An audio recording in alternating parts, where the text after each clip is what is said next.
Alquimia, el arte de la transformación espiritual.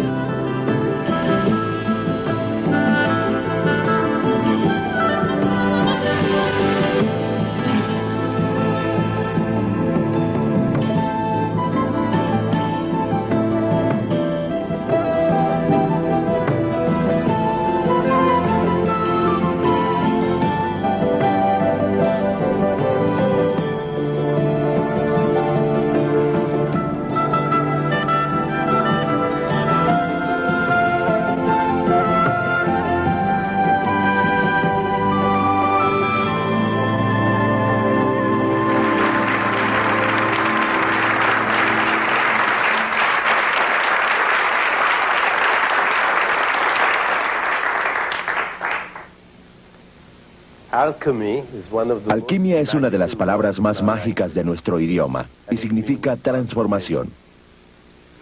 La transformación es sencillamente cambio. La vida cambia constantemente a nuestro alrededor. Pero no todo este cambio se puede llamar alquimia. Solamente aquellos cambios que transforman la esencia, la sustancia de la existencia en la leyenda.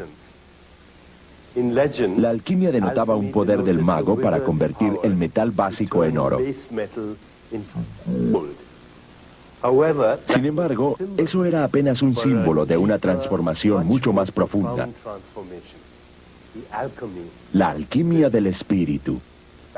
Ese es el tipo de alquimia sobre la cual les hablaré esta noche con la ayuda de estas personas afortunadas que están aquí para narrar la historia de la verdadera alquimia. Por lo cual, la materia más común de nuestra existencia, nuestros sentimientos, deseos y anhelos de todos los días, se transforman en la materia, o en lo más precioso de la vida, el espíritu puro, la realización de lo que uno puede llegar a ser como ser humano. Hay muchos marcos para discutir transformación espiritual. El más mágico, por lo menos para mí, es la leyenda de Merlín y las enseñanzas que entregó en aquel pasado mítico cuando los humanos todavía estaban envueltos en la maravilla y el asombro. Merlín era un mago, y yo creo en los magos, porque creo que no hay nada mítico mágico que no pueda volverse realidad. Cualquier cosa que uno pueda pensar o soñar puede convertirse en realidad. Ese es el secreto de la alquimia. Y en la voz de Merlín oímos no alguna criatura exótica lejana, sino es el mago que tenemos dentro de nosotros. El mago interior en esa parte de nosotros que no se afecta por el tiempo y el espacio y los sucesos mundanos del mundo material. El mago interior es esa parte de nosotros que no está confundida ni angustiada, sino que tiene el conocimiento absoluto, la certeza absoluta, la seguridad absoluta. En nuestra naturaleza divina, la alquimia es el acto del mago, porque este disfraz de sangre y carne que se cae con el tiempo esconde un núcleo precioso de conciencia pura, que vive en lo infinito, en lo eterno. El mago interior es silencioso, puro. La chispa inextinguible de la vida al conocer ese mago. Escuchar su voz débil, pero siempre presente. Aprenderemos las lecciones espirituales que dan lugar a la transformación. La mente no puede hacerlo, porque la mente está afectada por recuerdos del pasado, y el espíritu no está en el pasado. De esa misma manera, las emociones tampoco pueden producir la transformación, porque están arraigadas en el condicionamiento y en las impresiones creadas en la primera infancia. La mente y la emoción no pueden entender la magia del momento presente. Este punto que se renueva permanentemente con la invisibilidad en donde se encuentra el mago. El momento presente es la única partícula de tiempo que nunca muere. Es transformación pura, y por lo tanto, alquimia pura. El mago interior conoce la eternidad, no como un tramo infinito de tiempo que se desenvuelve, sino como esta cosa tan simple, el momento presente donde vive la totalidad del espíritu. Otro nombre para el espíritu puro es el de Sagrado Grial, que es otro ingrediente conocido pero mágico en la historia de Camelot, Merlín y el rey Arturo. Quien quiera que encuentre el Grial, encuentra el amor y la bendición de Dios, que nuevamente toca un deseo envuelto en el misterio de la alquimia. El Grial es un símbolo cristiano poderoso, pero yo voy a hablar de él como un símbolo universal, que nos renueva y nos habla a todos independientemente de cuál sea nuestra creencia religiosa. Los símbolos tienen su forma de asumir una propia vida, y a mí me sorprende lo vivos que todavía están. El Grial, Merlín y Arturo. ¿Por qué? Porque la búsqueda espiritual se renueva siempre que haya seres humanos deseosos de encontrar respuestas a aquellas preguntas que formulan los niños por naturaleza, pero que nosotros los adultos suprimimos. ¿Quién soy yo? ¿Por qué estoy aquí? ¿Hay un Dios? ¿Sabe Dios que existo? Vamos a tratar de abordar estas preguntas hoy a través de la imaginación, porque la imaginación puede penetrar más profundamente que la lógica o la razón. La poesía, los cuentos de hadas, la leyenda, nos conmueven con el misterio de la vida. Y puesto que el espíritu es muy misterioso para muchas personas, me pareció adecuado recurrir a Arturo y a Merlín, y a la búsqueda del Grial para iluminar el camino. A medida que se desenvuelva la historia, yo interrumpiré con algunas explicaciones y comentarios, y ustedes empezarán a ver que existe un método, leyes y reglas definitivas que se aplican a la alquimia. De hecho, hay 7 etapas muy claras que cada uno de nosotros experimentamos en este camino espiritual. Y cuando uno se encuentra en una etapa, la vida se transforma totalmente con respecto a la etapa que ha quedado atrás y la etapa que viene después. Este es el tipo de conocimiento que poseían los magos y que ellos guardaron para toda la raza humana. Si quieren recuperar este conocimiento, deben ir donde los magos. Entonces escuchemos ahora esa voz que llevamos dentro. Entremos en el mundo del mago. En la época del rey Arturo, no había otra búsqueda que despertara más pasión que la búsqueda del Santo Grial. Sin poder dormir, cada uno de los caballeros de Arturo soñaba con la esencia de su trofeo, que impartiría al rey la protección y la bendición de Dios si descubría una cueva en el horizonte de Camelot. Instantáneamente era ocupada por algún caballero que hacía penitencia con la esperanza de obtener una visión del Grial. Son todas las visiones y sueños. La gente empezó a ver el Grial como una copa de oro incrustada de joyas. Es difícil convencer a los mortales de que las aventuras no se emprenden en busca de cosas externas por sagradas que sean, dijo Merlín a Arturo alguna vez. El rey recordaba esas palabras siempre que la fiebre del Grial alcanzaba su clímax en la corte, lo cual solía suceder durante los largos y oscuros meses de invierno, cuando los caballeros caían presos del aburrimiento y del desasosiego. Los más jóvenes en particular vivían impacientes por viajar a Tierra Santa, o al castillo de Montsalvat, o a cualquier otro lugar mítico real donde pudiese estar guardado el Grial. El rey, alejado de todas esas habladurías, decía arrastrando la voz: si desean ir. ¿Qué? ¿No crees en el Grial?, le preguntó impetuosamente un caballero. El rey respondió: ¿creer? Sí, pero no en la forma como tú piensas. Su respuesta fue perturbadora. ¿Es real el Grial, señor?, preguntó Galahad. El rey consideró su pregunta con más favor, siendo él un alma gentil. Preguntas como si creyeras que lo he visto, dijo Arturo, pero no pudieron sacar de sus labios una palabra más. Una noche, al comienzo de la primavera, cuando el hielo despejaba los campos y los honguillos diminutos brotaban entre las rosas marchitas de Navidad, se veía una hoguera a gran distancia de los muros del castillo. Alrededor de ella estaban Galahad y con él Percival, quienes habían prometido partir juntos a un retiro santo. Percival alzó la cabeza al noble Galahad. Te diré, Galahad, mi alma se enciende por capturar este aspecto sagrado, el Grial. El rey dice que no es una cosa, le recordó el joven. Percival descartó el comentario impaciente, pero dijo: también dice que Merlín lo trajo a Inglaterra. Tú mismo lo escuchaste, ¿no es así? Galahad sencillamente asintió y echó más ramas secas al fuego. No sé si mi corazón es lo suficientemente puro para alcanzar el grial. No soy tan vanidoso o estúpido para creer que ha de caer en mis manos, pero mi corazón continuará dolorido mientras no lo intente. En ese momento, los dos compañeros escucharon el ruido de pasos que avanzaban sobre la delgada capa de hielo que todavía cubría el suelo de los alrededores. Se pusieron alerta en espera de que el extraño se identificara cuando una voz ligeramente burlona dijo: «No teman, les ruego que me permitan pasar, necesito el calor del fuego si fueran tan amables de compartirlo». Percival miró a Galahad y luego habló en la oscuridad. Vete y enciende tu propio fuego. Somos dos caballeros en retiro y no debemos entrar en contacto con las impurezas del mundo. La respuesta fue una risa todavía más burlona que la anterior. Comentario: ¿que encienda mi propio fuego dices? Entonces es lo que haré.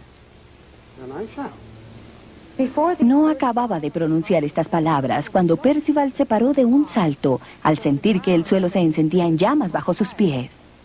Galahad miró asombrado a su alrededor y se vio encerrado en un círculo de fuego brotado del corazón helado de la tierra.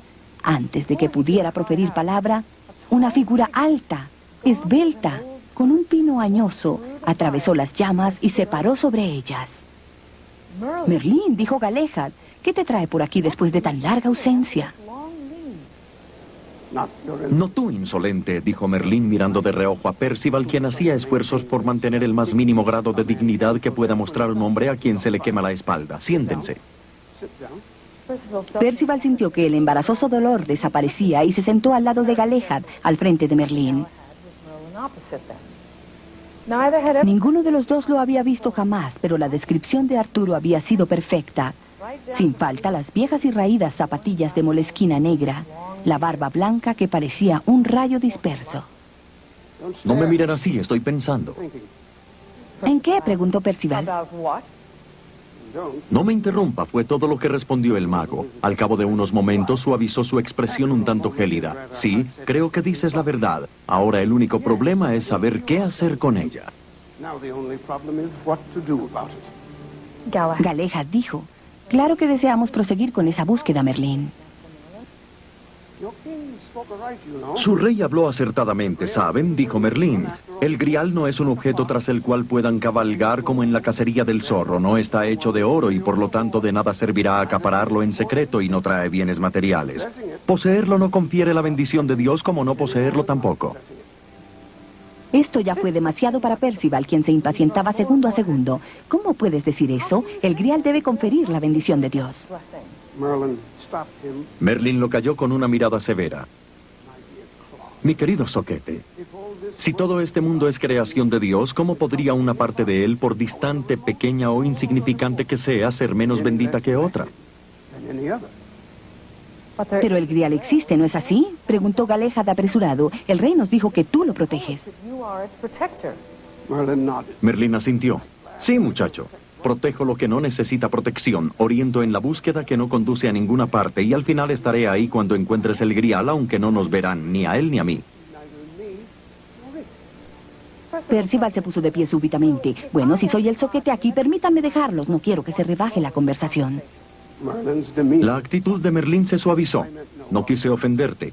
Eres lo que eres, lo cual es suficiente ante los ojos de Dios y su vientre extraño en este mundo sin esperanza. Por favor, toma tu lugar. Hay una regla que no se puede desobedecer. Cuando el alumno está listo, aparece el maestro. Lo que desean saber puedo enseñárselo. Mis observaciones iniciales no fueron groseras ni místicas. Solo deseo que despejen sus mentes y se liberen de los sueños equivocados que tengan acerca del grial. Pónganme atención». Con un movimiento de la mano, Merlín redujo el círculo de fuego al resplandor mortecino, y ahora escasamente se podían ver sus rasgos a la luz de la hoguera. Los dos caballeros lo veían como una sombra larga, con una corona de cabello blanco iluminado por la luna.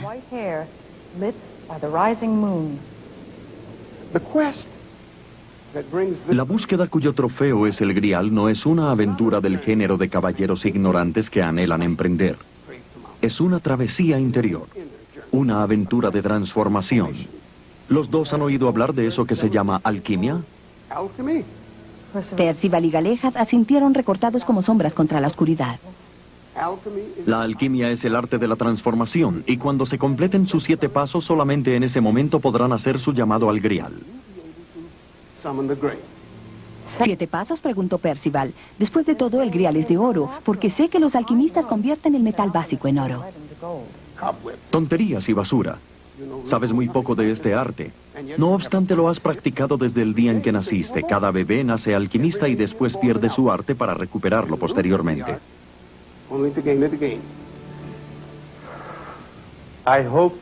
Espero que estén intrigados en este momento. Merlín ha establecido las reglas del juego, por así decirlo. El grial es real, pero no es una cosa. Está en todas partes y en ninguna parte. Por lo tanto, no se puede ir tras él. Sin embargo, a través de una búsqueda, una aventura interior, se puede encontrar. Y cuando se toca el premio de mago, estará allí al lado nuestro. De una forma u otra, cada tradición espiritual contiene este conocimiento y plantea esta paradoja. Los magos, los sabios, son distintas formas de Merlín que desempeñan el papel de mago. En este momento vivimos una era material y la búsqueda científica es mucho más fácil de comprender que la búsqueda interior. Un mago diría que hemos perdido nuestra capacidad para oír la voz del espíritu. Y sin embargo, desde que todos nacimos inocentes, sin juicios contra el espíritu, por naturaleza somos alquimistas. Si solamente pudiésemos recoger el hilo nuevamente, somos los héroes y las heroínas de nuestra propia búsqueda del grial. Pero primero hay que darse cuenta de que existe una búsqueda. Aquí hay una forma de plantearlo como le fue impartido al joven Arturo. Después de que el muchacho Arturo se fue de la cueva de Merlín, vivió con el viejo Ser Héctor y su hijo Kay. A Arturo se le dio la posesión de paje, pero era solamente el nombre, porque el muchacho no tenía familia ni posesiones. No podía comprar ni siquiera su propia comida, y detrás de la espalda de Ser Héctor, los muchachos le tiraban barro, y todos susurraban que él conocía la magia negra. Como consecuencia de eso, Arturo pasaba mucho tiempo solo. Un día, sentado al borde de un bosque mirando una jarra de agua, se le apareció Kay. ¿Te robaste esa jarra?, preguntó Kay de forma sospechosa. No, respondió Arturo. La pedí prestada, necesitaba algo de plomo. ¿Para qué?, preguntó Kay. Para alquimia. Los ojos de Kay se abrieron de asombro. ¿Te enseñaron alquimia?, Arturo asintió. Si puedes transformar el plomo en oro, dijo Kay emocionado, nuestra familia será la más rica de Inglaterra. Muéstrame. Arturo le pidió a Kay que se sentara a su lado y sin otra palabra empezó a mirar la jarra de plomo. Tras unos momentos, Kay notó que Arturo tenía los ojos cerrados. Cuando Arturo abrió los ojos, 15 minutos después, la jarra seguía igual. Eres un fraude, dijo Kay furioso. Esta jarra todavía está hecha de plomo. Arturo miró confundido. Pues claro que sí. ¿No ves que soy yo el que estoy tratando de convertirme en oro?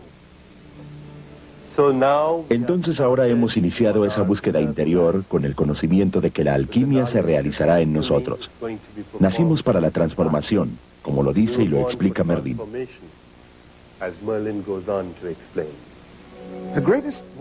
El más grande desperdicio en la existencia es el desperdicio del espíritu. Cada uno de ustedes, los mortales, vino al mundo para buscar el grial. Ninguno nace con más privilegios que los demás. El mago sabe que todos han sido creados para lograr la libertad y la realización. ¿Acaso no soy libre ya?, preguntó Percival. En el sentido más literal, sí, ya que no sois cautivo. Pero me refiero a la libertad en un sentido más profundo. La habilidad de hacer lo que deseéis cuando lo deseéis. Y aún hay niveles más profundos en lo que quiero decir. Vosotros, mortales, pensáis que no sois cautivos, pero de hecho sois cautivos todo el tiempo del pasado. Vuestras memorias crean los acondicionamientos que literalmente conducen vuestra vida. Si fuerais libres del pasado, podríais ser amos de vuestra propia vida. Podríais alcanzar posibilidades infinitas rompiendo la barrera del conocimiento en cualquier momento. El Santo Grial es solo una promesa visible de que tal perfección existe. ¿Entendéis? El mago no esperó el asentimiento ahora que había entrado en materia. La primera fase de la alquimia empieza en el nacimiento. Se conoce como inocencia. De todos los ingredientes que emplea el alquimista, este es el más importante. Un bebé recién nacido no cuestiona su existencia. Vive en autoaceptación, confianza y amor. La voz desagradable de la duda aún está silenciosa. La pregunta de ¿quién soy yo? No tiene sentido para un infante. En lugar de eso, lo que brilla para él es su autoconciencia, la fuente de todo conocimiento. Un bebé llega a este mundo desde la fuente misma de la vida y se aparta de ella gradualmente. Por un momento, un bebé permanece basado en la eternidad. No posee conciencia del pasado o el presente, solo de un tiempo sin desarrollo que nunca termina. Esto es lo que significa vivir en la eternidad. Porque, ¿qué es la eternidad sino el tiempo presente renovándose a sí mismo por siempre? La promesa misma del Santo Grial, la vida inmortal, ya está siendo disfrutada por un bebé porque vivir en inocencia es el secreto de la inmortalidad.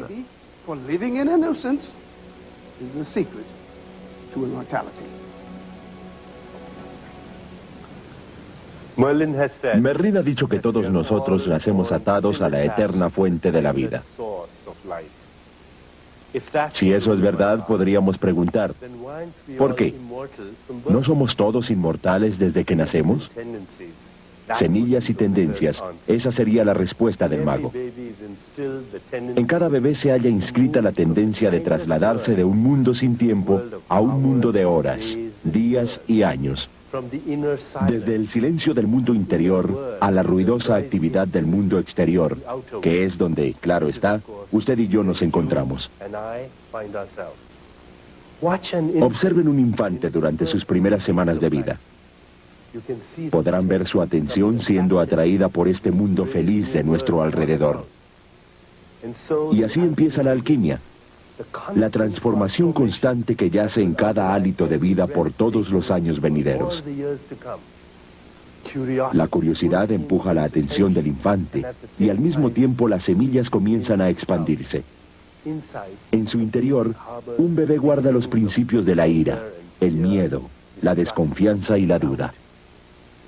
La religión llama a esto la caída de la gracia, lo cual conserva alguna verdad. A medida que el bebé sale de su estado de inocencia, cae en un mundo más áspero de golpes y raspaduras. Brotan los deseos no satisfechos inmediatamente. Se experimenta el dolor. Aún así, se equivocan al pensar que alguna vez dejaron el estado de gracia. La gracia opera en cada etapa de la existencia humana, aunque nuestra limitada percepción no nos permita verla. Los ojos no pueden ver que cada uno de nosotros es un espíritu infinito, una unidad con el universo.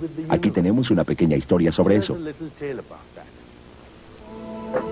Durante los años que Arturo pasó con Merlín en la caverna de cristal, muchos misterios le fueron dados a conocer. Una tarde, Merlín lo retó con una pregunta. ¿Qué tan lejos supones que se encuentra esa estrella?, preguntó señalando la constelación del Can, siendo la mitad del verano. Sirio estaba brillante y bajo en el horizonte. No sé, supongo que se encuentra más allá de lo que puedo medir o imaginar. No existe distancia, en absoluto. Considéralo. Para que tú puedas ver esa estrella, su luz debe entrar en tus ojos, ¿correcto? Rayos de luz fluyen continuamente de aquí para allá como un puente invisible. ¿Qué es una estrella sino luz? Por lo tanto, si su luz está tanto aquí como allá, como el puente en el medio, no hay separación entre tú y la estrella. Ambos son parte del mismo campo de luz infinito. Pero la estrella aún está separada de mí. Parece estar muy lejos. Después de todo, no la puedo despegar del cielo. La separación es solo una apariencia. Tú pareces estar separado de mí porque tu ego te hace ver que todos estamos separados y solos. Pero te aseguro que si dejas tu ego a un lado, verás que todos estamos rodeados por un campo de luz sin fin, que es la autoconciencia. Tu pensamiento incluso nace de un vasto océano de luz al que regresas junto con cada célula de tu cuerpo. El sentimiento de autoconciencia está en todas partes. Es un puente invisible hacia todo lo demás que existe. Entonces, no hay nada en ti que no sea igual a todos los demás, excepto lo que el ego ve. Tu trabajo será ir más allá del ego y sumergirte en el océano universal de la conciencia. Arturo, con mirada estupefacta, dijo: tengo que pensar en lo que dices.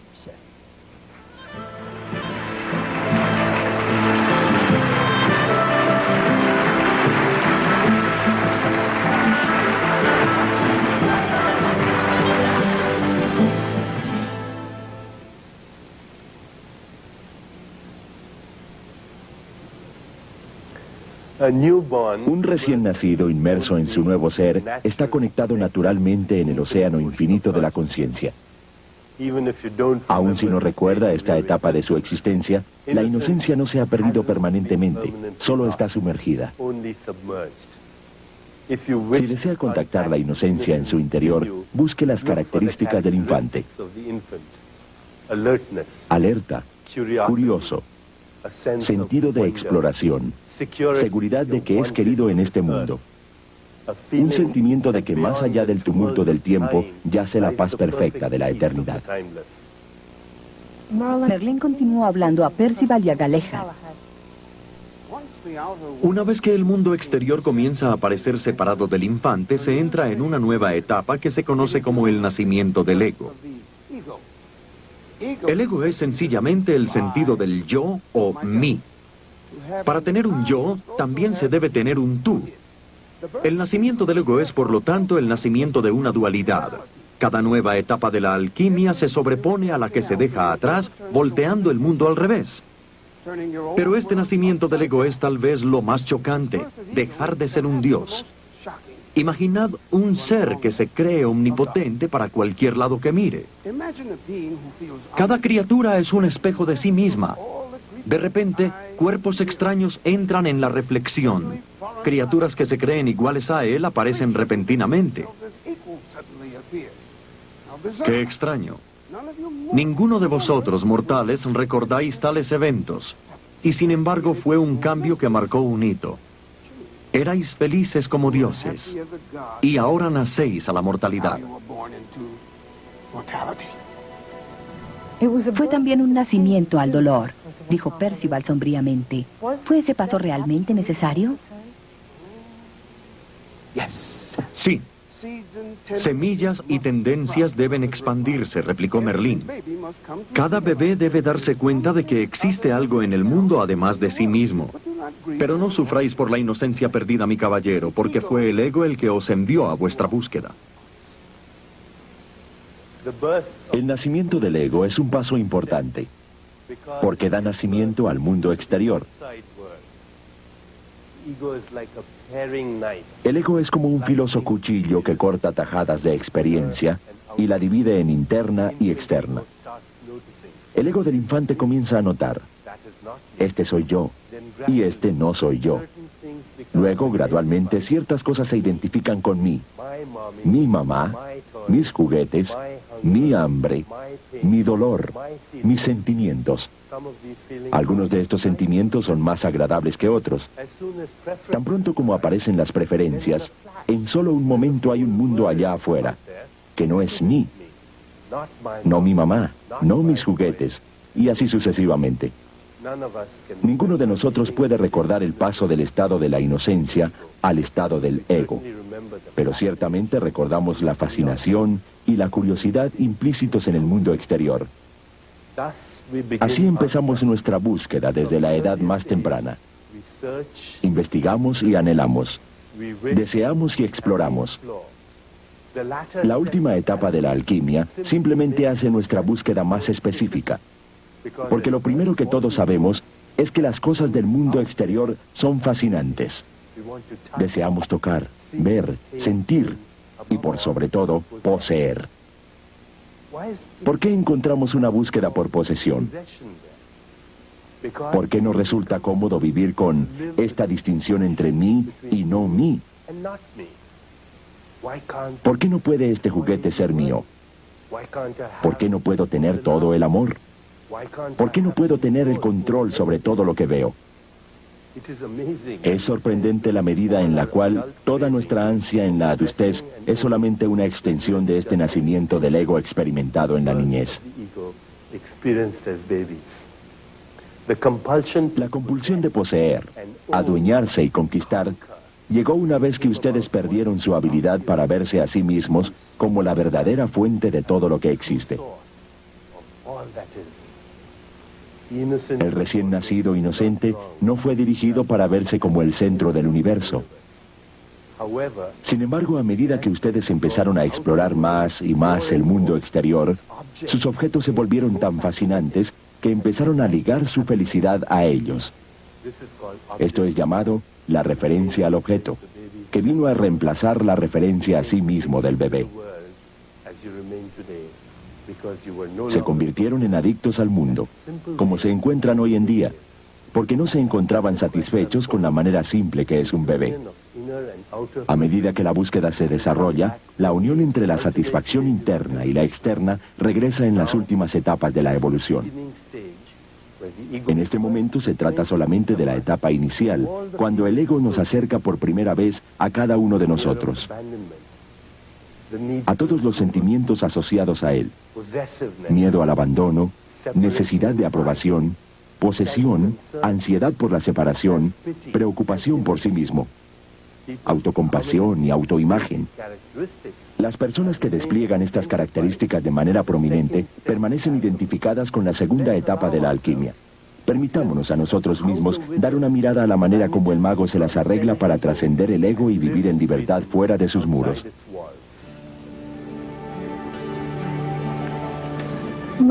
Merlín prefería generalmente evitar la vista de los mortales, pero en alguna larga noche de verano ocasionalmente se le podía ubicar parado sobre un solo pie al borde de un campo. Curioso, algún granjero podía acercarse a hablar con él, pero Merlín se paraba inmóvil como una estatua sin emitir sonido o hacer ningún movimiento. Y el niño Arturo pensaba que su maestro parecía una vieja cigüeña esperando atrapar un pez en el pantano. Un día, luego de haber estado Merlín mirando un pozo fijamente por algunas horas, el niño no pudo evitar preguntarle qué estaba buscando. No puedo decirlo con exactitud. Vi una libélula y quería mirarla más atentamente. Voló cruzándose en mi camino como un sueño y después de un momento olvidé si yo estaba soñando con esta libélula o si ella estaba soñando conmigo. ¿No es obvia la respuesta? Merlín dio al muchacho una palmada en la cabeza. Tú piensas que tus sueños existen ahí dentro de tu cerebro, pero yo me encuentro a mí mismo en todas partes, tanto fuera como dentro de mi cabeza. Así que quién sabe qué parte de mí está soñando con alguna otra parte. Ese es un misterio que los magos aún no han resuelto. Te he dicho que el nacimiento del ego hace que te des cuenta de un mundo exterior. Esto hace aparecer la tendencia a salir a ese mundo y lograr algo. Los primeros signos de esto son primitivos. El bebé empieza a caminar y comienza a protestar si su madre no se lo permite. Este deseo de escapar y correr es tímido al principio, pero al pasar el tiempo, el mismo bebé que gemía para ser sostenido y protegido, grita para ser liberado. Se trata de un instinto sano, porque el ego sabe que lo desconocido es la fuente de todos los temores. Si el bebé no saliera a conquistar el mundo, llegaría a temerle más y más. Ahora nos alejamos del sentimiento de paz, unidad y confianza con el que naciste. El ego empieza a dominar sobre el espíritu. Cuando el bebé se examina a sí mismo, ya no encuentra una pura conciencia de él, sino un mundo de impulsos nuevos y viejos. Los impulsos nuevos son deseos, los viejos memorias. Tan pronto como tienes tus viejas memorias, la experiencia se ha convertido en algo personal para nunca más volver a ser algo tonto. Es un cuento muy triste, murmuró Percival. Merlín lo miró imperturbable. Verdad, el ego es incontrolable y carece de amor. Sin embargo, su versión de las cosas es muy seductivo. Escúchame, susurra y toma todo lo que puedas. Recuerda que todos los demás quieren tomar todo lo que no tomaste primero para ti. Ese es el camino hacia la felicidad. Todos vosotros los mortales acatéis ese consejo por un tiempo, lo que tampoco hace ningún daño, no desde el punto de vista de Dios, porque Él confía en vosotros y con el tiempo esta confianza llega a ser el curso más sabio. Si la alquimia se detuviese aquí con tal adquiridor de logros, estaríais sujetos al aislamiento, porque el nacimiento del adquiridor de logros también os da confianza y una sensación de ser únicos. Mirad alrededor de este mundo de objetos y materia. ¿De qué se trata? Se trata tan solo de una cosa, convertirse en individuo.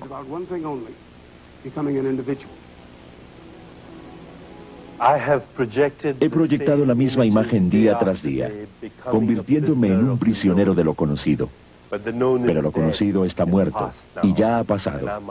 Y yo debo adquirir mi boleto a la libertad abrazando lo fresco, lo desconocido. Cantos, encuentros, coincidencias inesperadas, premoniciones, sueños y deseos, momentos de goces impredecibles, eventos aleatorios, toman significado envolviéndose en la red del tiempo. He olvidado la voz de la razón, Escucho el susurro en los recodos de mi corazón y nuevas formas de realidad me impulsan fuera de mi prisión.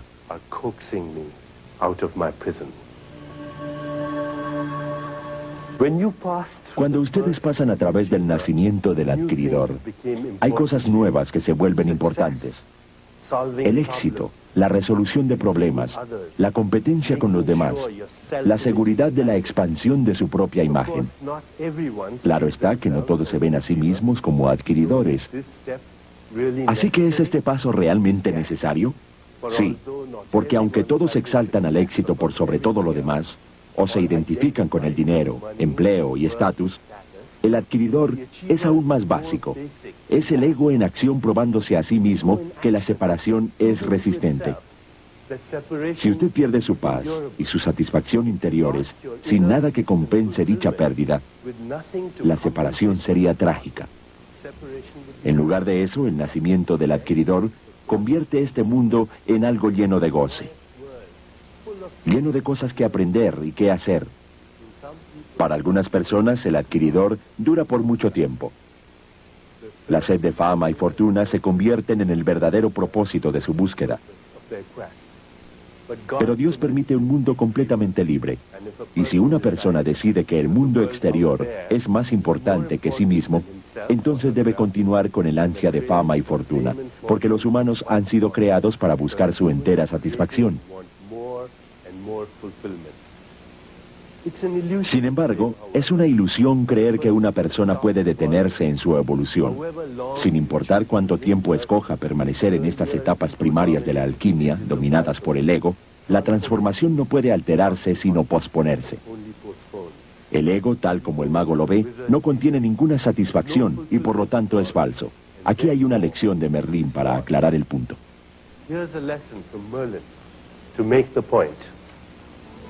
Merlín desapareció del mundo de Arturo mucho tiempo antes de que se convirtiera en rey, solo para reaparecer un día repentinamente saliendo del bosque hacia el castillo. Lleno de alegría de ver a su viejo maestro, Arturo ordenó un banquete real en su honor, pero Merlín actuó como confundido. Tal vez iría si me dijeras sinceramente quién eres tú. Arturo estaba atónito, pero antes de que pudiera protestar, Merlín se dirigió en voz alta a la corte reunida. Daré esta bolsa de oro a quien pueda decirme quién es esta persona. E inmediatamente una bolsa repleta de polvo de oro puro apareció en las manos del mago. Confusos, ninguno de los caballeros de la mesa redonda expresó una respuesta, pero un paje joven se aventuró. Todos sabemos quién es. Este. El rey Merlín negó con la cabeza y cortésmente mandó retirar al paje del salón. ¿No sabéis quién es este? Pero claro que es Arturo, gritó otra voz. Hasta un tonto sabe eso. Merlín ubicó el sitio de donde provenía la voz. Se trataba de una vieja camarera desde un rincón y abruptamente le ordenó salir de la habitación. La corte entera se encontraba ahora confundida, pero al mismo tiempo el reto del mago rápidamente se transformó en un juego. Comenzaron a oírse todo tipo de respuestas. Este es el hijo de Uther Pendragon, gobernante de Camelot, soberano de Inglaterra. Merlín no aceptó ninguna de tales respuestas, tampoco algunas más inteligentes como hijo de Adán, flor de Albión, hombre entre los hombres y otras más. Pronto la misma reina Ginebra se integró al juego, pero este es mi bien amado esposo, murmuró. Merlín simplemente negó con la cabeza y la envió al pasillo. Una por una, todas las personas fueron retiradas hasta que nadie permaneció excepto Merlín y el rey. Mago, nos has confundido a todos, admitió Arturo. Pero estoy seguro de saber quién soy, así que mi respuesta es esta. Soy el viejo amigo y discípulo de Merlín, quien lo ama por sobre todos los demás mortales. Luego de dudar por un instante, Merlín recibió esta respuesta con la misma negación que a todos los demás. El rey no tuvo otra elección que salir, pero la curiosidad lo obligó a detenerse y mirar hacia el salón en la parte baja. Para su sorpresa, Merlín caminó hacia una ventana abierta. Abrió la bolsa y dejó volar el polvo de oro en el cielo abierto. ¿Por qué lanzaste al aire ese precioso oro?, gritó Arturo. Merlín miró hacia arriba. Tuve que hacerlo, el viento me dijo quién eres. ¿El viento? Pero si no dijo nada. Exactamente, replicó con una sonrisa. La moraleja de esta historia es que no tenemos nombre, sino espíritu, el cual es tan libre como el viento.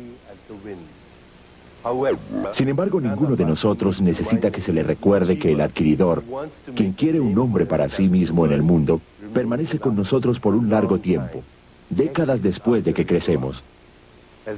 En la medida en que el ego está presente, el adquiridor está complacido. El adquiridor nunca sacia su apetito. Y ustedes pueden pensar que nada podría hacerlo. Después de todo, no existen límites a las experiencias que se pueden acumular. El mundo es infinito en su diversidad, pero a medida que el ego crece llevando el espíritu en su camino, una pequeña voz interior comienza a preguntarse: ¿dónde está el amor? ¿Dónde está el ser? El cuarto paso de la alquimia: se llega a otro nacimiento. Merlín se había tornado pensativo, perdido en reflexiones acerca de los giros y términos de la fe humana. Extraño y más extraño, murmuraba para sí. Luego dijo a Galahad y a Percival: podría tomar muchos años, pero a su debido tiempo el ego encontrará una noción nueva, que la felicidad no se encuentra solo en tomar, sino también en dar. Este descubrimiento marca el nacimiento del otorgador, lo cual es un evento feliz porque libera al ego de todo tipo de viejos temores. Existe el temor a la soledad, hacia el cual debe conducir el egoísmo total. El temor a la pérdida, el cual emerge porque no se puede atesorar todo por siempre, y existe el temor a tener enemigos, aquellos que quieren tomar las cosas de vosotros. Al convertirse en un otorgador, el ego ya no tiene que vivir más con estos temores, al menos no tanto como antes. Pero hay algo todavía más profundo en esto. El otorgador conecta a dos personas, el otorgador y el receptor. Esta conexión da lugar al nacimiento de un nuevo sentimiento de pertenencia. No la pertenencia pasiva del bebé que automáticamente pertenece a la madre, sino la pertenencia activa de alguien que ha aprendido a crear felicidad. Dar es creativo. Antes que naciera el otorgador, el vigilar contra la pérdida era lo importante. Esto significaba pérdida de dinero y de posesiones, pero también pérdida de autoimagen y pérdida de importancia. Milagrosamente, el otorgador convierte la pérdida en una cosa positiva. Ahora la persona puede apartarse de las cosas libremente sin que se sienta como una pérdida. En lugar de eso, el otorgador siente placer al apartarse del dinero, de las posesiones o de los sentimientos, todo lo cual tenía que ser celosamente atesorado antes. ¡Cuán maravilloso, porque el placer de tomar nunca fue así! Galahad miró hacia arriba desde el brillante fuego. El amor ha entrado en el corazón. Esa es la diferencia. Sí. En tanto que el ego persiga su propio interés, no siente amor. Puede sentir placer intenso, autosatisfacción o atadura. Estos sentimientos algunas veces son llamados amor, pero en su naturaleza el amor no tiene ser, y se necesita un acto sin ser para hacer surgir al amor. Dar es el primer paso que os lleva fuera de vuestro círculo de ego al círculo infinito del amor.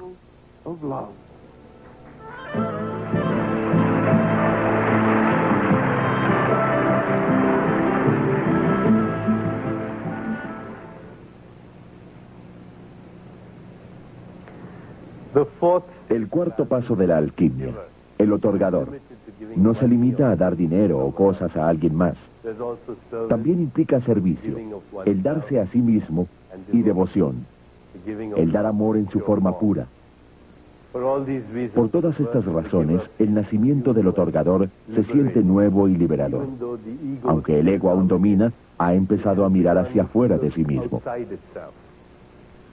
La mayor parte de las personas encuentra cierto placer en enseñar a los niños pequeños a dar, como parte de la crianza. Los padres enseñan a sus hijos a compartir con otros niños, pero el verdadero nacimiento del otorgador puede no llevarse a cabo hasta mucho después. Lo que se requiere es un cambio de intenciones. En la medida en que usted dé porque así se le ha pedido, o porque piensa que es lo correcto, no siente la profunda satisfacción de dar. Dar debe ser espontáneo, nacer de la intención. Esto es lo que quiero hacer, y no, lo mejor para mí es hacer esto. ¿Es el dar una señal de que el ego está muriendo? No. En la alquimia no existe la muerte.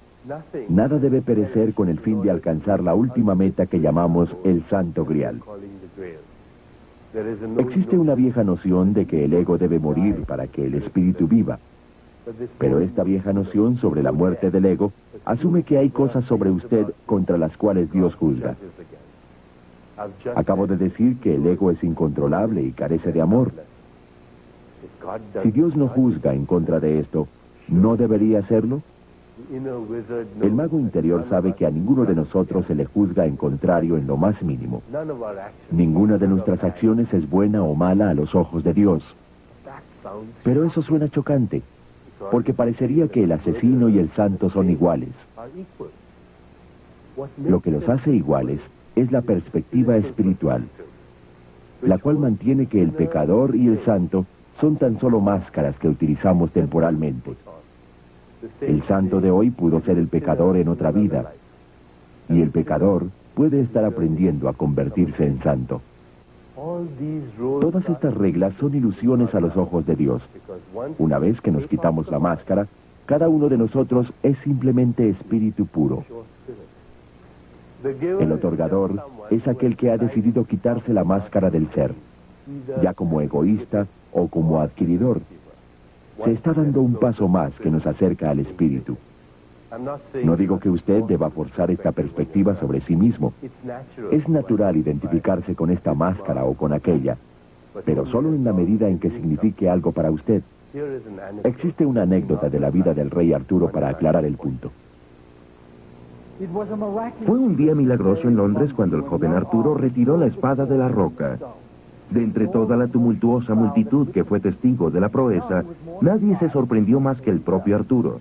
¿Dónde está Merlín?, pensó con la certeza de que el mago había realizado tal proeza con magia. Pero Merlín no mostró su rostro. En la mitad de la noche, mucho después de que todos habían ido a dormir, Arturo aún se encontraba sentado preguntándose si su destino realmente era ser rey. «Te necesito, maestro», imploró. De repente una luz apareció bajo la puerta. Arturo se levantó y la abrió, pero no era el viejo mago quien había llegado. Era Kay, su hermano adoptivo. «¿Cómo te sientes?», preguntó Kay. Arturo no sabía qué decir, pero cuando regresó a la habitación se quedó sin aliento. «Mantén la luz más alta», dijo. Kay levantó la veladora y su luz cayó en 3 objetos que habían aparecido sobre el lecho de Arturo: una muñeca de paja, una onda rota y un espejo agrietado. «¿Los puedes ver?», preguntó Arturo con voz extraña. Kay aparecía confuso. «Puedo verlos, pero no significa nada para mí», dijo. «Deseé que Merlín viniera y ahora estos objetos han aparecido», dijo Arturo. «Esta muñeca de paja fue mi primer juguete. Debía haber tenido 2 años de edad cuando Merlín la fabricó para mí. Hice la onda rota de piel de venado y pico de golondrina cuando tenía 8. Y el espejo agrietado lo encontré en el bosque cuando tenía 12. ¿Sabes lo que tienen en común?», Kay negó con la cabeza.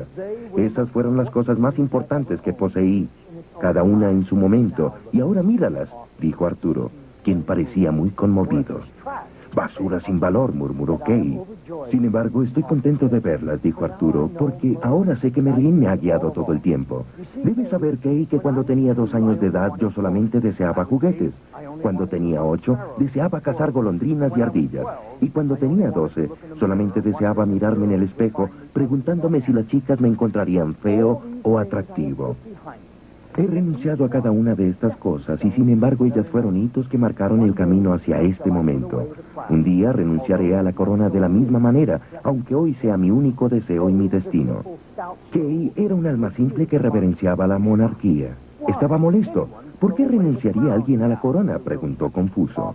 Arturo replicó: «La abandonaré cuando se convierta en algo tan trivial como una muñeca, tan inútil como una onda rota y tan vano como un espejo.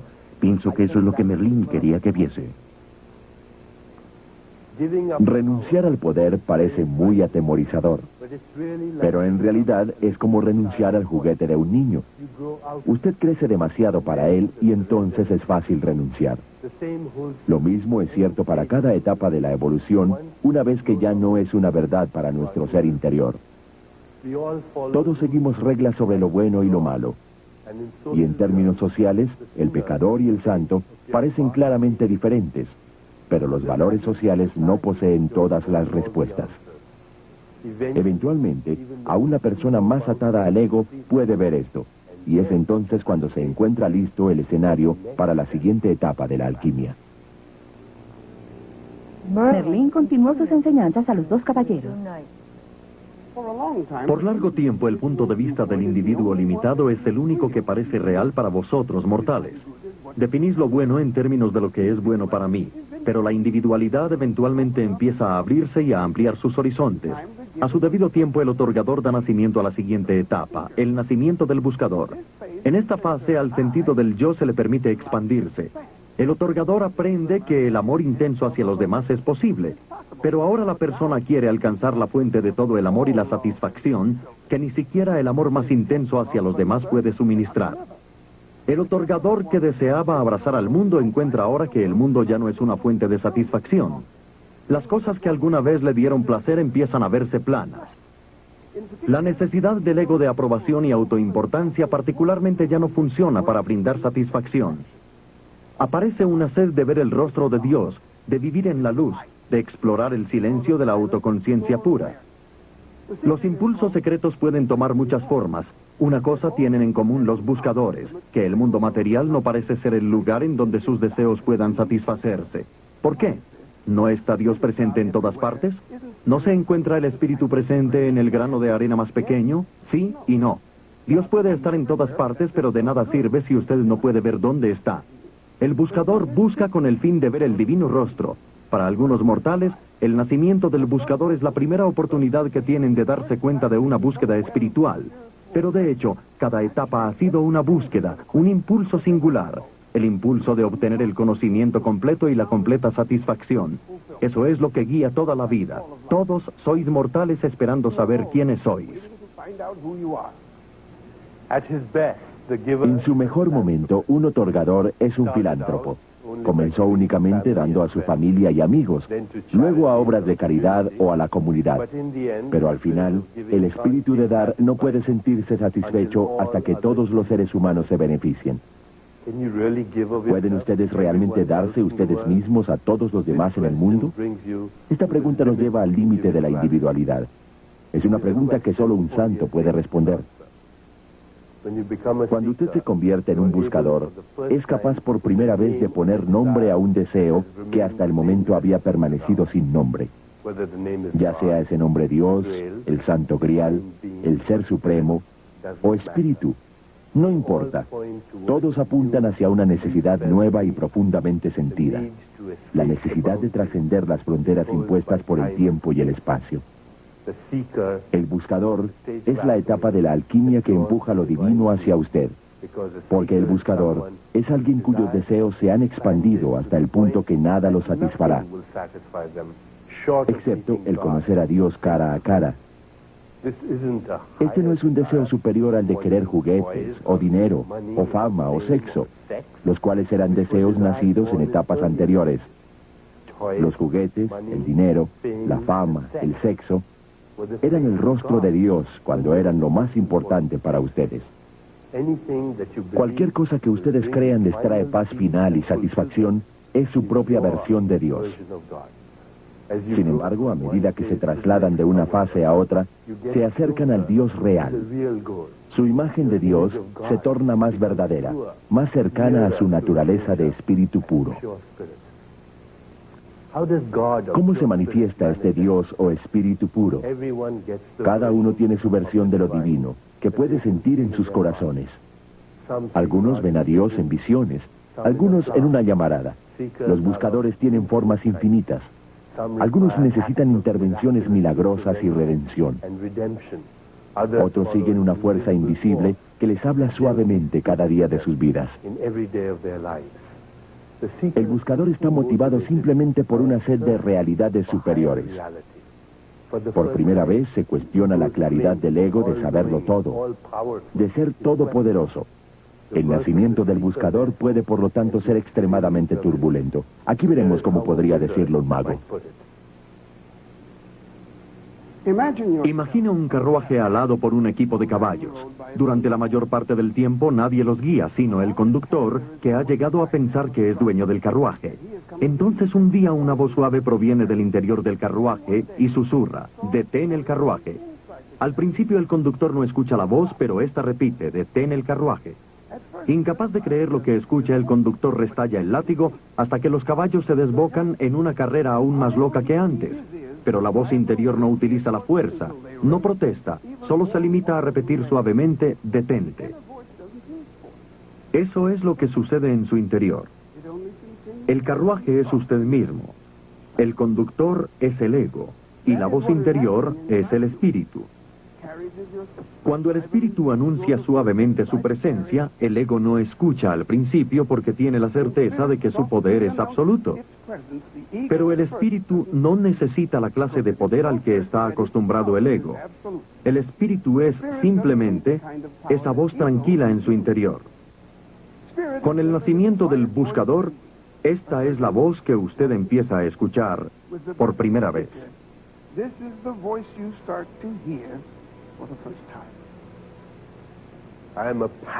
Soy un patrón de caos y orden.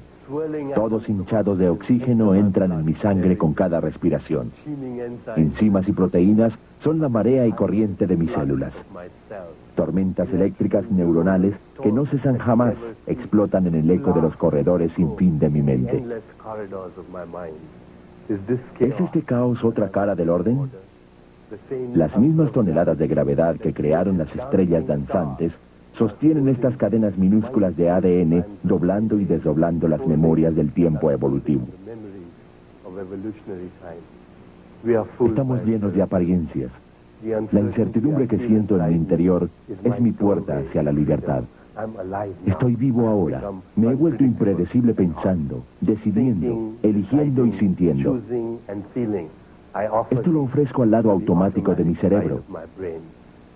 Y al fin, luego de eones de punzante dolor, estoy aprendiendo a rendirme ante Dios.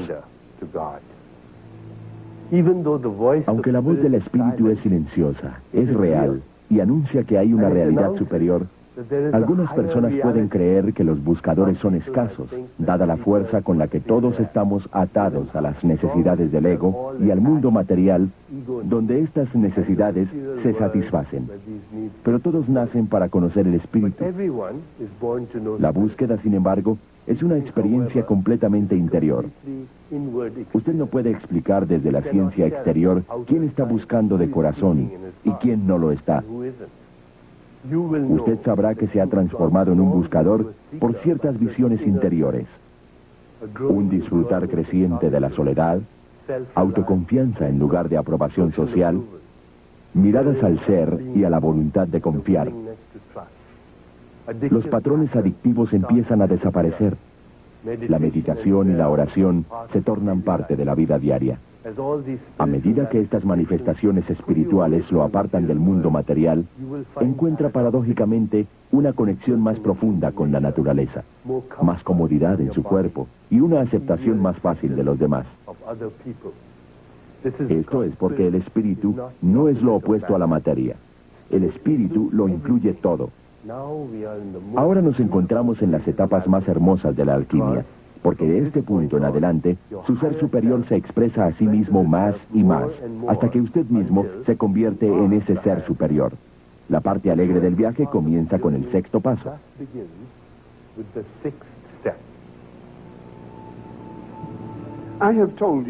Os he dicho que la meta del buscador es ver, y esto pronto sucede. El sexto paso, el nacimiento del veedor, se encuentra justo bajo la superficie de cualquier buscador. Por sí misma, la búsqueda no conlleva una satisfacción. Sería una vida frustrante si solo se buscara sin encontrar. Afortunadamente, en el plan divino, todas las preguntas llevan su propia respuesta dentro de ellas. Una vez que verdaderamente preguntáis dónde está Dios, veréis una respuesta. No quiero conducirlos por un camino errado. El nacimiento del veedor es tan revolucionario como cualquiera de las etapas anteriores. Se necesita la habilidad del ego para identificarse con cualquier cosa externa. El veedor ve a través del dinero, la fama y el poder. Imaginad que vuestra vida es una película animada proyectada sobre un telón blanco. En tanto que el ego os domine, os enfocaréis sobre la imagen en movimiento y la convertiréis en realidad. Imágenes externas mezcladas con imágenes internas. Con el nacimiento del veedor giráis y enfrentáis la luz.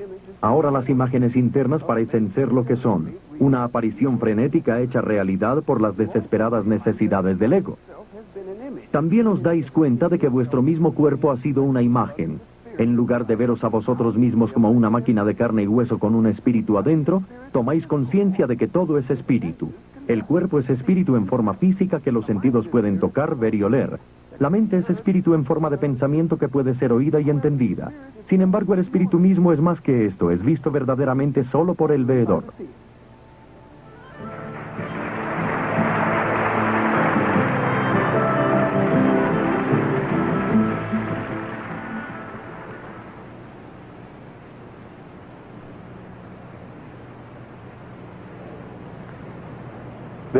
Existe un refrán en la India que se aplica al alma.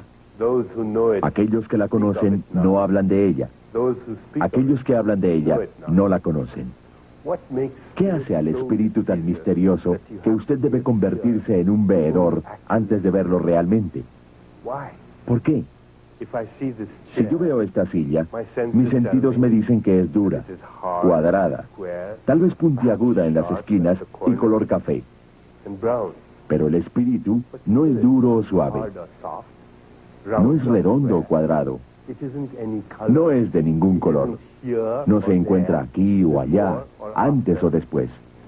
El espíritu no tiene cualidades ordinarias que los sentidos ordinarios puedan recoger. Aún así, es como un campo de energía que es universal y siempre está presente. Este campo contiene inteligencia pura, autoconciencia pura, y a partir del todo se hace. Usted puede hacer una infinidad de cosas, aún una infinidad de universos, y sin embargo, la cantidad de espíritu no se reduce en un solo tomo. Entonces, el veedor realmente no ve nada con los ojos. Se da cuenta de la verdad, de todo el espíritu. Cuando usted toca una piedra, puede verla y tocarla, y formarse una imagen mental de ella. Cuando hablo del espíritu, apunto a un mundo invisible. Halos de luz vuelan hacia nosotros desde ese mundo y encienden nuestras almas. Pero nosotros no podemos enviar flechas de pensamiento de regreso allá. Eso suena muy místico, pero las flechas serían místicas si usted pensara sobre ello y nunca las experimentara. El espíritu es una experiencia directa. Sucede para trascender este mundo de cosas visibles y sólidas. Cuando se obtiene conocimiento de algo en este mundo visible, se obtiene el conocimiento de algo. Cuando se obtiene conocimiento del espíritu, usted se convierte en el conocimiento mismo. Todas las preguntas cesan, porque se encuentra a sí mismo en el vientre de la creación, donde todo simplemente es. Hay una gran paz que viene hacia usted en esta etapa de crecimiento. Cuando los ojos del veedor recaen sobre algo, simplemente se acepta por lo que es. No se juzga. No existe la necesidad ególatra de conquistar, o poseer, o destruir. En la ausencia de temor, no se suscitan tales motivaciones, porque la necesidad de poseer nace de la carencia. Cuando no existe carencia que satisfacer, el mero hecho de estar aquí en su cuerpo es la meta espiritual más alta que pueda posiblemente alcanzar. Vivir espontáneamente se torna posible por primera vez. Merlín tiene una bonita historia acerca de eso.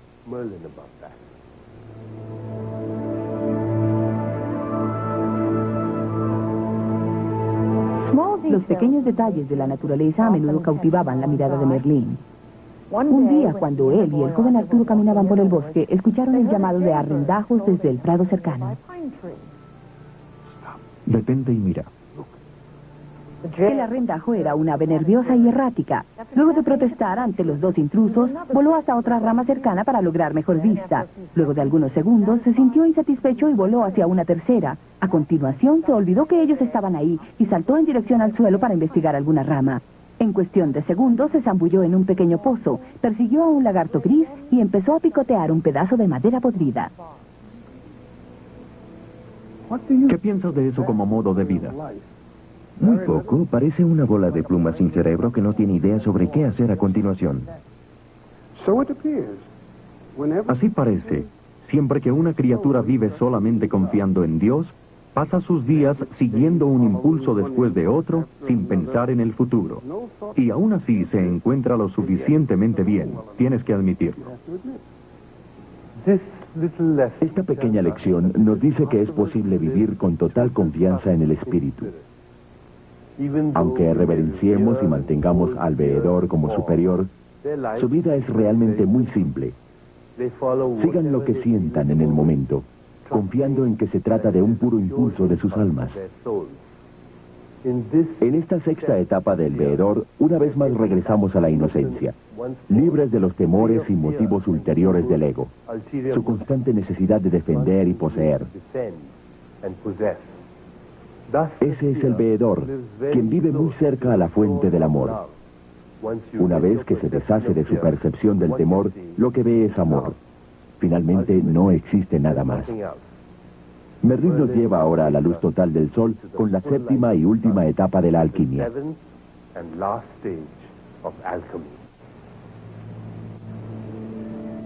Es difícil imaginar que pueda haber un estado de vida superior al del veedor, dijo Galahad, luego de un momento profundamente impresionado por el discurso de Merlín. Tened cuidado con la palabra superior. Es el ego el que debe subir o bajar. La meta de vuestra vida es la libertad y la satisfacción, como lo he dicho en varias ocasiones. La satisfacción no se logra hasta que sepáis que Dios es completamente como Él se conoce a sí mismo. Vosotros los mortales siempre viajáis en busca de milagros, y yo os digo que el milagro más grande sois vosotros mismos, porque Dios os ha dotado con la habilidad única de identificaros con su naturaleza. Una rosa perfecta, sin embargo, no siente que sea una rosa, pero un humano satisfecho sabe lo que es ser divino. ¿Esta etapa puede ser descrita?, preguntó Percival. Sí, es la séptima y última etapa de la alquimia, el espíritu puro. Cuando surge el veedor, encuentra lo que parece ser un estado de alegría y satisfacción total. Mirad, llegar a la presencia de Dios no es el final de vuestra búsqueda, sino el principio. Se empieza con la inocencia y así mismo se termina. Pero esta vez la inocencia es diferente, porque se ha adquirido conocimiento completo, mientras que el bebé solo tiene el sentimiento. Cuando seáis capaces de veros como espíritus puros, vuestra identificación con este cuerpo y esta mente cesará. El concepto de nacimiento y muerte cesará. En su lugar seréis uno solo con el cuerpo del universo, y este cuerpo cósmico será tan íntimo para vosotros como lo es vuestro propio cuerpo ahora.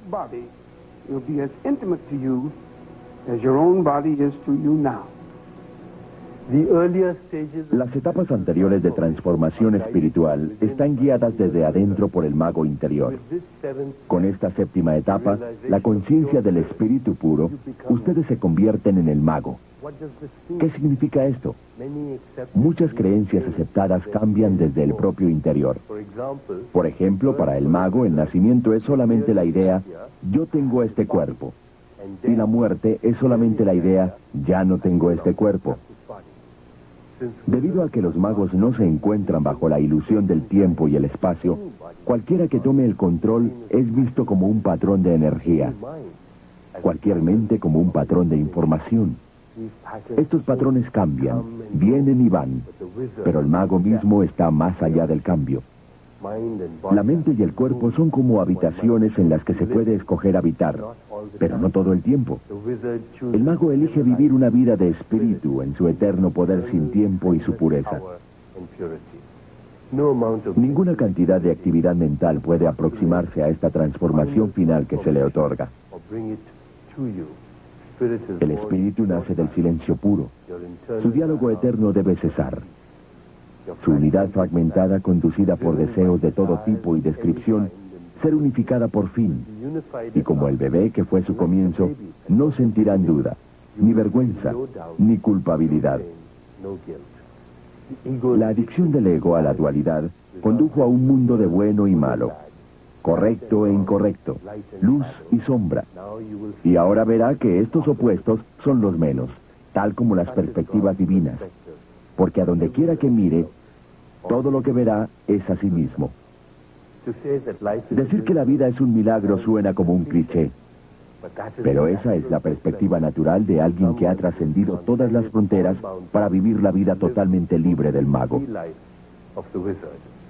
El milagro de la vida surge en 3 fases. Primero, usted empieza a ser testigo de milagros. Segundo, usted empieza a crear milagros.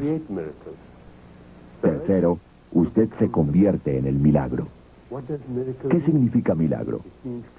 Significa crear cualquier cosa que desee a partir de su propia intención.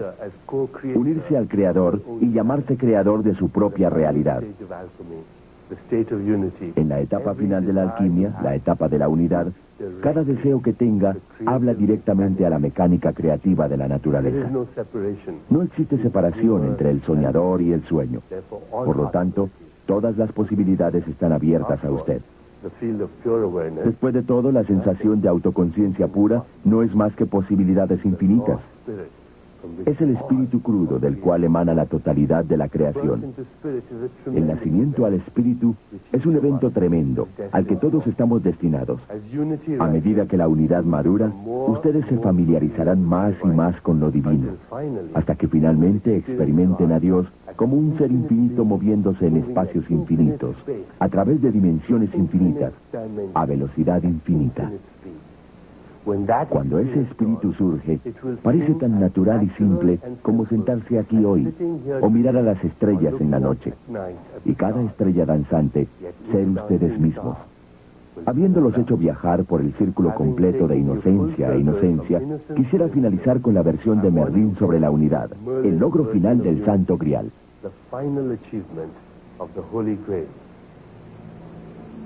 Como sucede a menudo cuando hablan los magos, los 2 caballeros se sintieron transformados en la etapa misma del espíritu puro que Merlín había estado describiendo. Galahad miró hacia el oscuro cielo y sintió repentinamente que podría tocar las estrellas. Un sentimiento de pertenencia pura había fusionado su corazón. «Estamos en casa», susurró Percival a sí misma. No os sintáis sobrecogidos. En realidad, este es vuestro estado natural. Ser uno con el cosmos. Ser íntimos con la vida en todas sus formas. Ser finalmente uno con vuestro propio ser. Este es el destino que vuestra búsqueda ha ideado. Y Galahad murmuró: «Al final regresamos al principio». Sí. Cada uno de vosotros empieza en el amor, atraviesa la pugna, el sufrimiento y la pasión, solo para terminar de nuevo en el amor. Vosotros mortales queréis milagros, y como hijos privilegiados del universo nada os será negado. El espíritu es el estado de lo milagroso, que es el estado de la creatividad pura. Como un rico brillo dorado, veréis la conciencia divina brillando a través de todo lo que vean vuestros ojos. El mundo se ilumina desde adentro y no hay duda de que el espíritu simple se manifestará. Y aunque parezca que aún conserven un cuerpo, solamente será un grano de ser en las costas de este océano infinito de ser que sois vosotros. Los 2 caballeros no tenían idea de cuánto tiempo había tomado esta exposición de Merlín. Parecían elevarse en el espacio con esferas anidadas abiertas una después de la otra como pétalos de flor. Y cuando la última se abrió, un diamante transparente podía apenas verse rotando en su centro. «¿Qué es eso?», quería preguntar Galahad, pero no se atrevió. El Santo Grial. El desenvolvimiento de vuestra búsqueda ha conducido a una visión de su oro. Un punto de luz pura en esencia de diamante que arde dentro de vuestras almas. Vivid en devoción a este momento. Os he conducido aquí por vuestros más íntimos deseos. Pero ahora vosotros debéis ganar el Santo Grial, no solo como visiones para vosotros mismos. Los símbolos cambian de una era a la otra, pero siempre significan algo. El Santo Grial es el espejo de cristal del ser en vuestro propio corazón. Un día recordaréis esta noche y os preguntaréis, ¿quién eres tú, Merlín? Desde más allá del alcance del tiempo yo os responderé, soy el que no necesita milagros, soy un mago. Para mí el estar aquí es suficiente milagro. ¿Qué puede ser más milagroso que la vida misma? Al desvanecerse la luz, el más viejo se había marchado. Percival y Galahad se miraron el uno al otro sin decir una palabra, casi tímidamente. El encanto de las palabras de Merlín aún estaba con ellos, y cuando empezó a desvanecerse ambos temblaron agradecidos de regresar a la tierra. Cuando amaneció, tomaron el camino de regreso al castillo, bajo la dorada luz del amanecer. Percival vio al rey Arturo de pie en una de las ventanas de sus habitaciones. El rey lo miraba directamente. ¿Crees que debamos contarle esto?, dijo Percival dirigiéndose al castillo. Galahad negó con la cabeza. No tengo la certeza de que el rey sabe lo que ha sucedido. Debe haberle sucedido a él también. O si no, ¿cómo es que se muestra tan esquivo en hablar sobre el Santo Grial? Pero te diré algo, hermano caballero, quiero que Arturo sepa que estamos con él en su búsqueda. Vamos a llamar a esta la Noche de las Cavernas de Cristal. El rey sabrá de lo que estamos hablando, porque eso es lo que le fue enseñado como un secreto hace largo tiempo.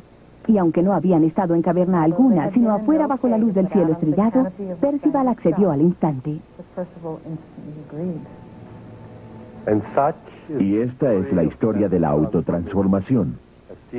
Como se dijo anteriormente, nos veremos a través de la exploración. Y el final de nuestra exploración es el mismo sitio donde empezamos. Y conoceremos el sitio por primera vez. Es un viaje sin distancias. Y sin embargo, al final de este viaje nos habremos transformado. Nos habremos convertido en magos.